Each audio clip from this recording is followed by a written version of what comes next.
Okay, good morning again. Let's probably too dark. Okay, let's do this.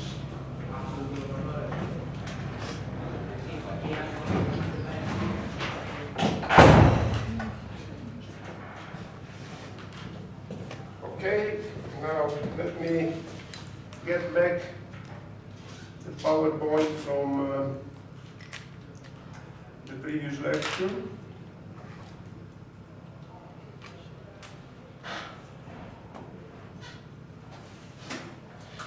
Which you can find for download in my web page. Okay, good. Okay, the color is not perfect. And also,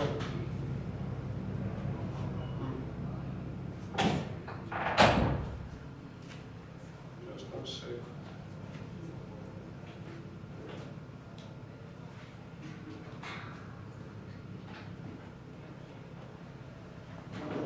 Okay,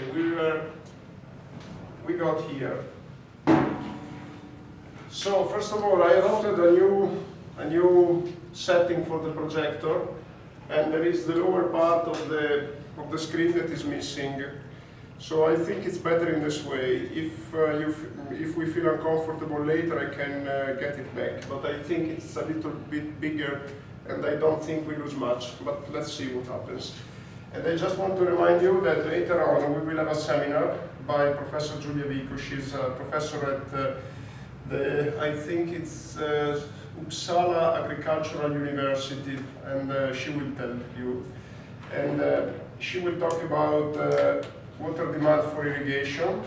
As I said, the seminar, I'm not sure it will be part of your exam.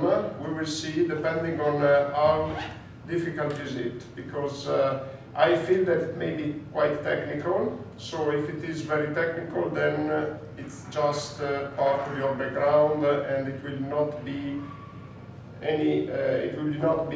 the basis for any question at the exam. If we realize that it's fine, keep in mind that I will take the video, and she will deliver to you the PPT. I will put it available for download.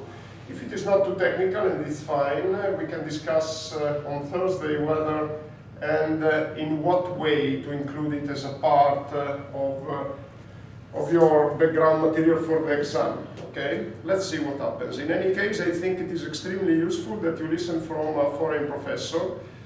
And it is useful because, okay, she's from Italy, but she has been teaching abroad for maybe 15 years. And it may be also a good opportunity, if you have any question for her related to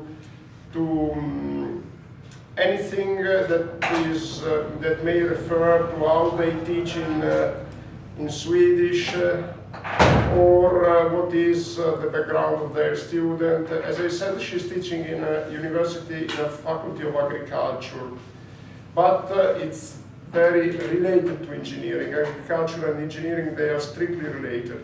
So if you have any question besides what she will talk about, feel free to ask. The seminar will be like 50 minutes. It will start at 10, about 50 minutes, and then we have some question and answer time. It will last until 11:10.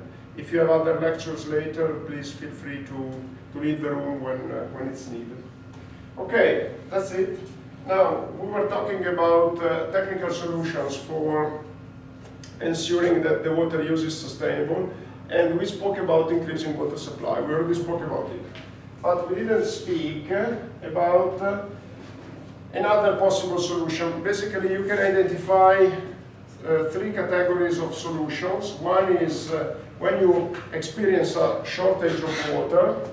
One solution is, as I said, increasing water supply, which means increasing storage, basically.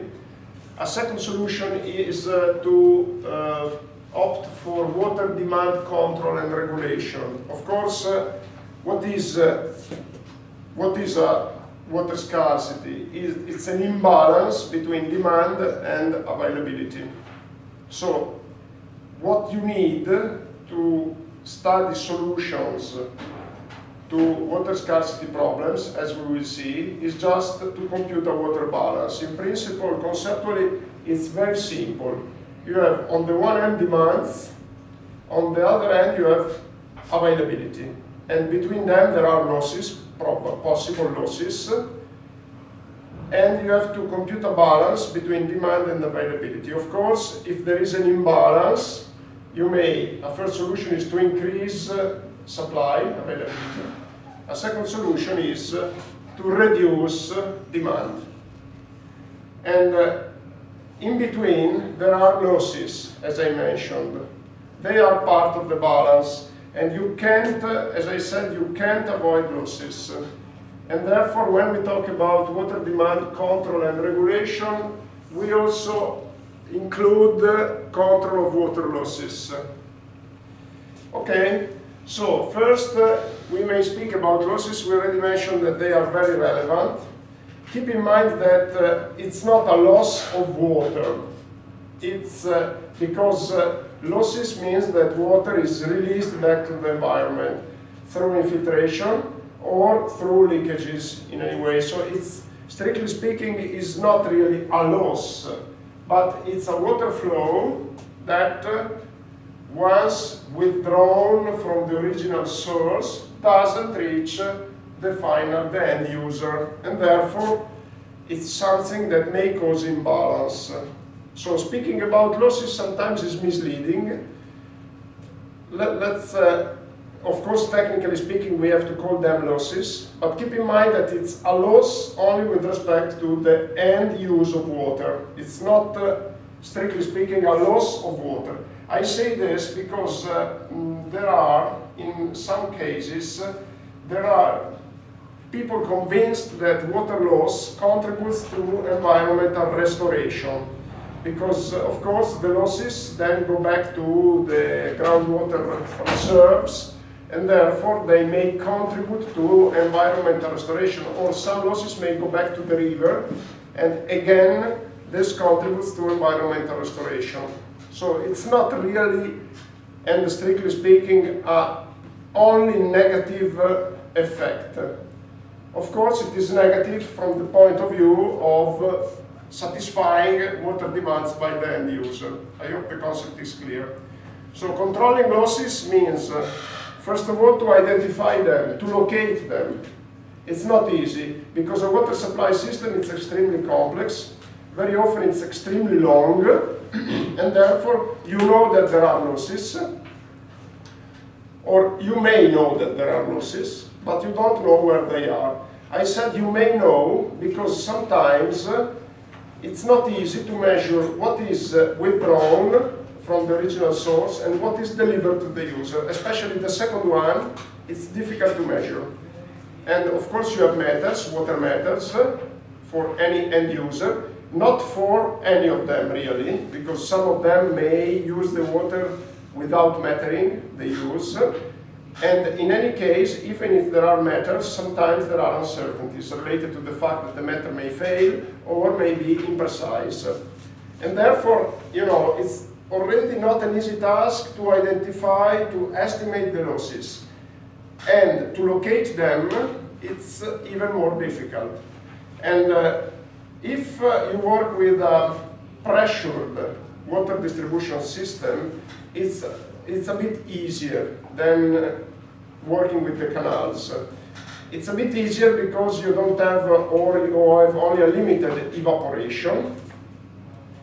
For the canals you have evaporation, and evaporation is not easy to estimate.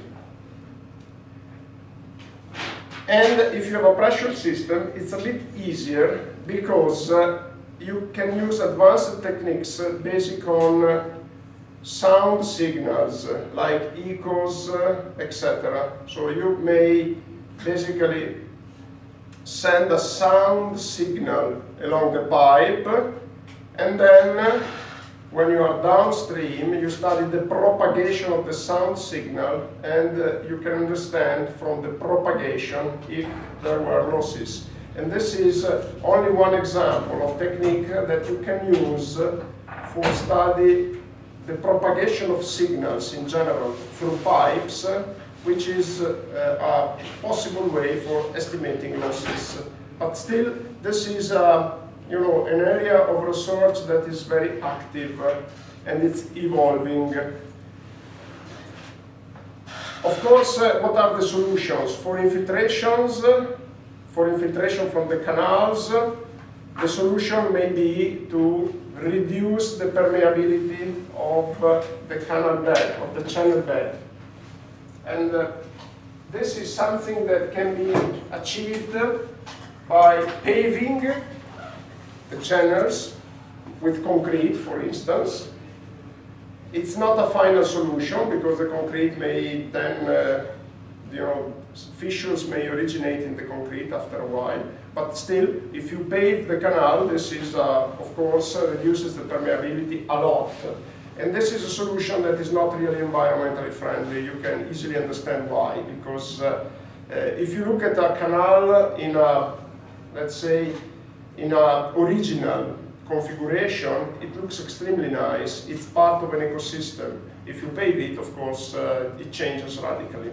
But this is a possible solution to reduce infiltration. Recently, there have been experiences in the United States that were done by releasing colloids. If you release substances, sediments in the water, that once that they settle down on the riverbed, reduce permeability, this is another possible solution.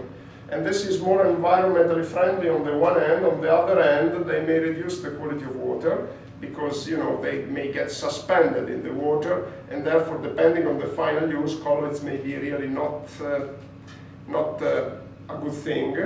And also, they are a solution. The colloids or let's say any kind of intervention that is not hard, an hard intervention is like paving, for instance. Any kind of intervention that is not hard may be removed by an increased flow velocity. So in case you have an undesired and extremely high flow velocity in the canal, sedimentation of colloids can be removed, and therefore the effectiveness of the intervention may be reduced. So these are just a few examples for canals and for pressured water supply system. A possible solution is, of course, to substitute the pipes that are deteriorated. In some cases, this is a necessary intervention because, water distribution systems, in some cases, they are very aged, and if they are built with material that is not very durable, after a while, you may need to really intervene and renovate them. Of course, it depends on the material. You know that there are some Roman aqueducts that are still working, but they were realized with stones. And in recent times, people use the materials that are not very durable, and therefore, after a while, after 50, 100 years, they may need to be renovated. And renovating a water supply system is not an easy task because sometimes they are running underground, they are not easy to reach, so you have to undergo excavation works in order to substitute them. And in some cases it's a problem to stop the delivery of water, to interrupt the delivery of water, because of course when you substitute pipes you have to interrupt the delivery of water, and sometimes this is not easy. So this is to say that the renovation of water distribution systems is today a challenging task that is carefully considered also from a scientific point of view. It's like renovating dams. Also dams need to be renovated, and how to renovate them, it's a good question. I mean, it's a good question that in some cases it's not easy to resolve.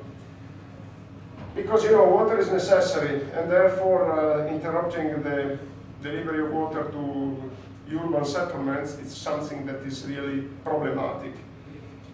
Okay, and also we may talk about regulation of demand. So if we talk about losses, I already made some examples of what we mean and what are possible solutions. But we can work on water demand. Working on water demand means that we try to decrease the demand of water. If we talk about irrigation, that requires changing crops and changing agricultural practices like irrigation techniques. Changing crops is, of course, it's a very good solution. If we recognize that farming practices are too much water demanding in a region, we may introduce a regulation suggesting a change of agricultural practices. Of course, this is an intervention that is strictly related. It has impacts on local economy. You can clearly see the connection in this case between water resources management, economy, and politics. So there might be the necessity to provide economic support to farmers in order to change these practices. Because, you know, of course, it implies a change of the market. And even if we talk about changing irrigation techniques, even if we preserve the type of crops, but we want to change the irrigation techniques, we will see, later on we will have a field trip on this, that it's expensive. Today there are very precise techniques of irrigation. They are called precise irrigation techniques, which means that we bring water directly to any single crop, to any single plant, and we give only the amount of water that is strictly necessary. And this allows water savings of more than 50%. And if you consider that agriculture is 70% of the total water consumption at the global level, but also at the local level, this percentage is more or less the same for several countries, you realize that saving 50% of it means saving 35% of the global consumption of water. On the other hand, this is expensive. We will see that these techniques are expensive to set up and to maintain. But for sure it's possible to optimize water demand in agriculture. For industrial use as well, there are options for controlling the water demand, and for the civil use, indeed, there are several options. And you may have heard already of devices that reduce the use of water.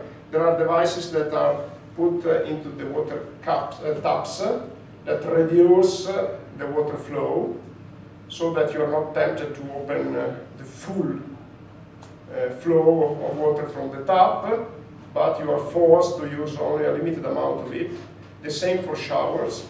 The same for irrigation, garden irrigation, for instance. So it's possible to set up regulation policies in order to reduce the use of water for irrigation, drinkable water for irrigation.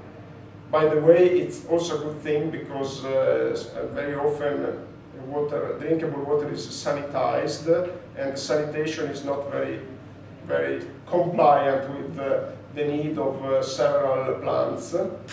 And in several seasons, water demand for gardening is indeed a significant part, in many of the seasons, it's a significant part of the civil water demand.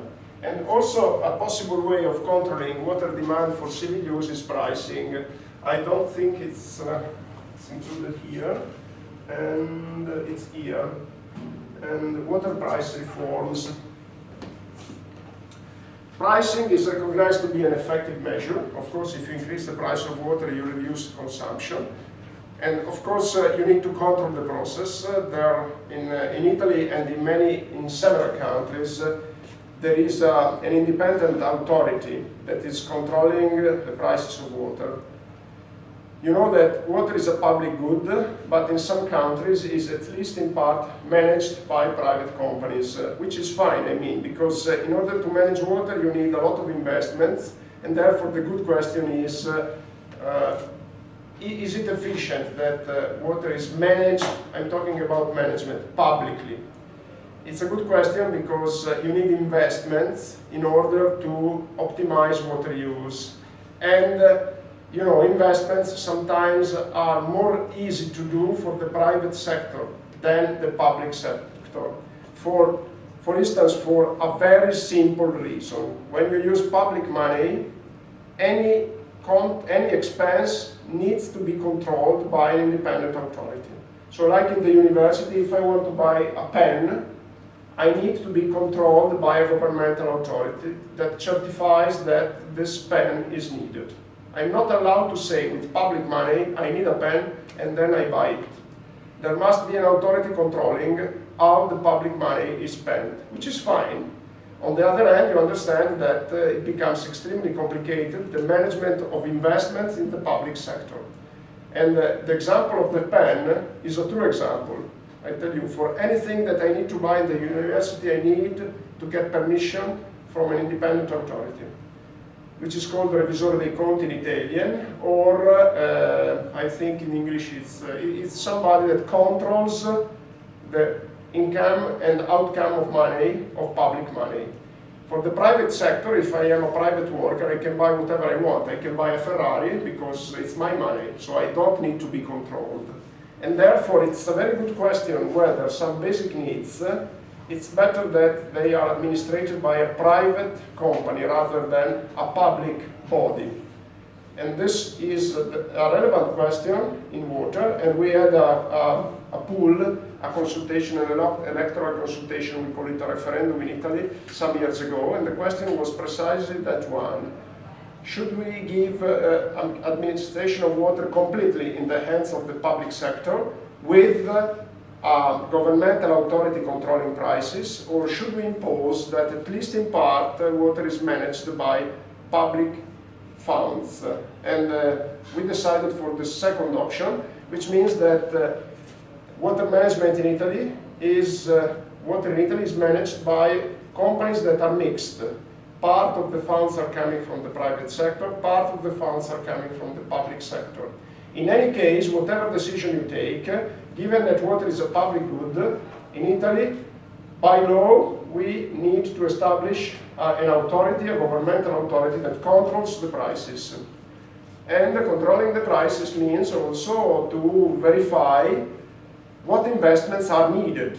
So basically, this governmental authority assesses what investments are needed in order to optimize water use, and basing on the assessment of the investments, they judge, they evaluate whether the price, the tariff is fine. And you know, it's a bit complicated, and you understand that there is a strong connection between politics, public management. Public management is management of public goods is politics, and economy, and environmental needs. Okay, and here you can't see what is written there, but it's just a mention to virtual water transfer. So basically, if you realize that you need some type of foods that are extremely water demanding, instead of producing the foods internally, it may be an interesting option to trade these foods. And of course, this is easier if you are part of a community. If we are part of a community like the European community, this is easier, because by using the same money, by avoiding the changes between different how to say valuta, I think in English is currencies, but by avoiding the transfer between different currencies, and by being part of a community, which means that we are part of agreements for international exchanges of goods, this is much easier. Of course, virtual water transfers need to be managed, and by possibly some authorities at the international levels. And the presence of authorities at the international level means that you need to be part of a community. Keep in mind that the European Union is a union that is halfway between national independence and a stronger union like the United States. The European community is in between, given that we agreed that we have only one currency. We have some issues that are managed centrally by the European Union, but we left several other issues to the management of individual state members.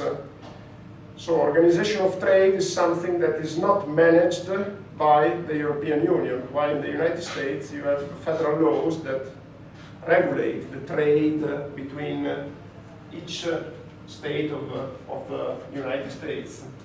And so this is to say that if you are part of a community and if you have federal authorities that manage these processes, it becomes easier. Otherwise, virtual water trade may be counterproductive, because it may be used for the individual benefit of each single country rather than for the collective benefit.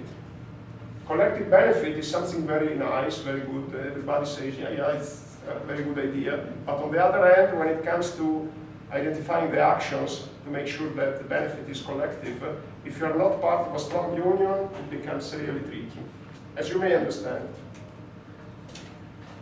Okay.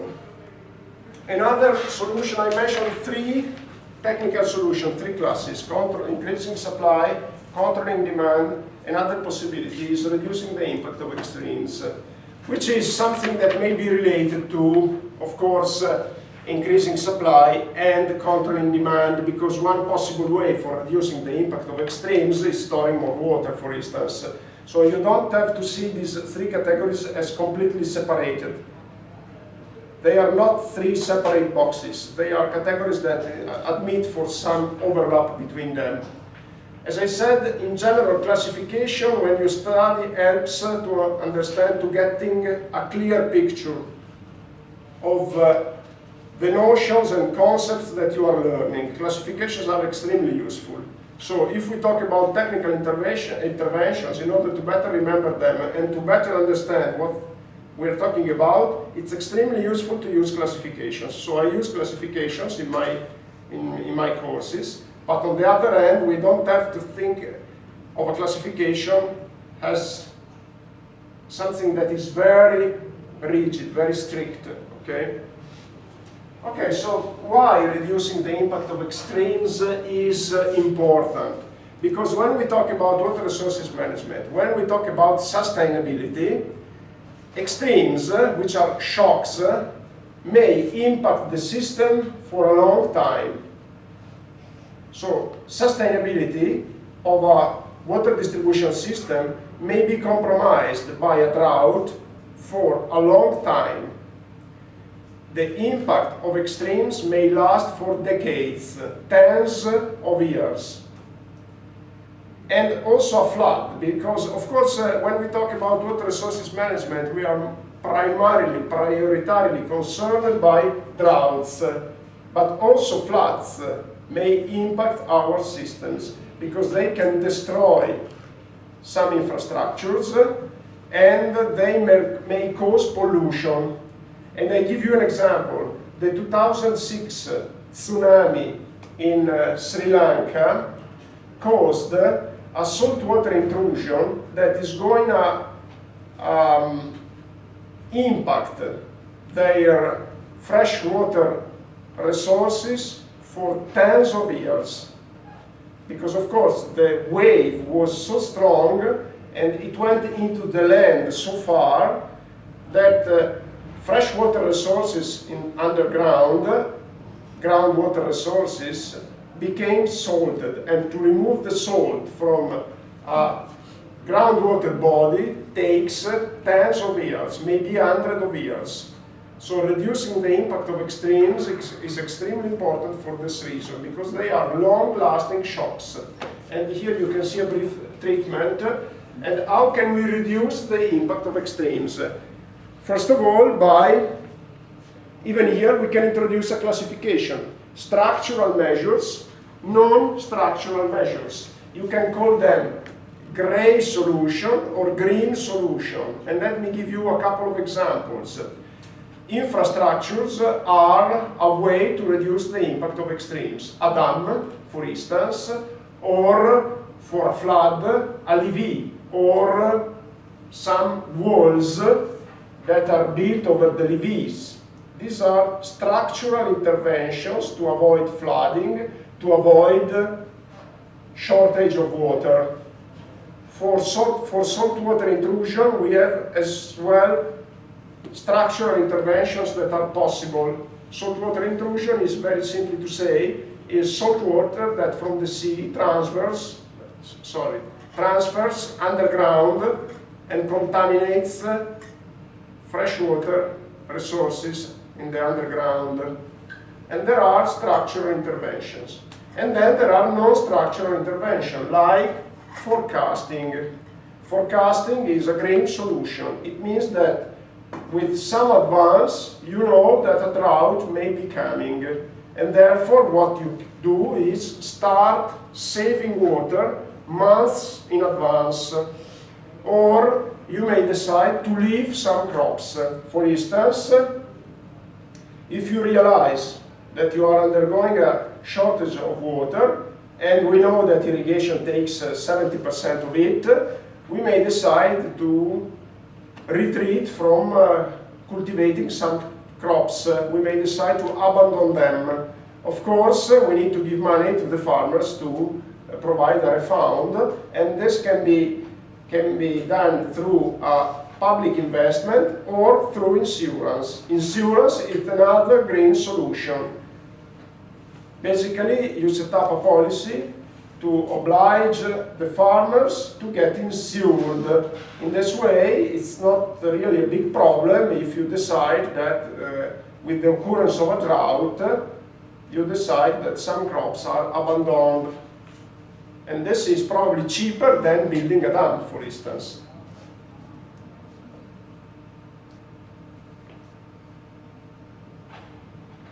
Just 1 second, because I'm checking the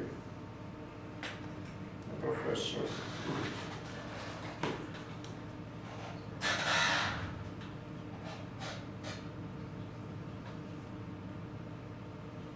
Okay.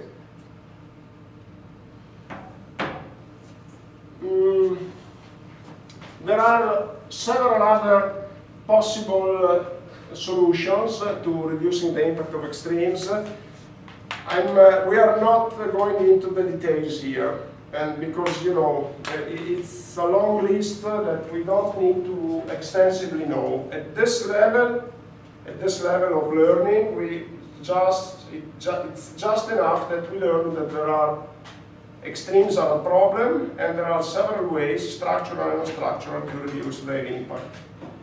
Okay, and before moving forward, let me show you an example, which I think it is interesting. So let me open a web page.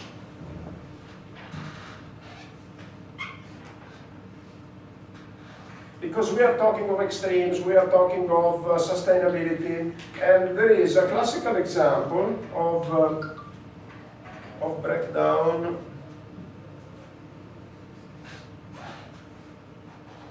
which I wanted to show you. It's linked on my web page, but let me, and the example is Lake Aral, or Aral Sea.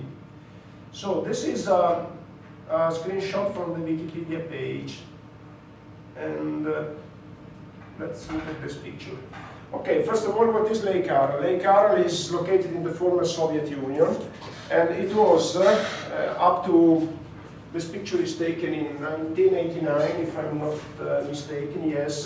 This is 1989 and this is 2014. In 1989, it was the 4th largest lake in the world. And it had an area of, if I remember well, 65,000 of square kilometers. Let me check. Lakes, extension, Wikipedia, just to give you an idea. Okay, lakes, okay, list of lakes by area. This is a list of the world's lake. So I already donated, but they keep asking me. And I think it's a very good action to donate something to Wikipedia. It's extremely useful. So every year I donate, and like 20 euros, not much. And they accept even small donations like 2 euros, 5 euros. I think it is money that is well spent. But anyway, this is nothing that matters really to us. So the largest lake in the world is the Caspian Sea. It's the area, you see, it's 371,000 square kilometers. And if you go down, you see that the fourth is Lake Huron. It's 59,000 square kilometers. The Aral Sea was 65,000 of square kilometers. And to give you an idea, the Garda Lake is 300 square kilometers. It's the largest lake in Italy.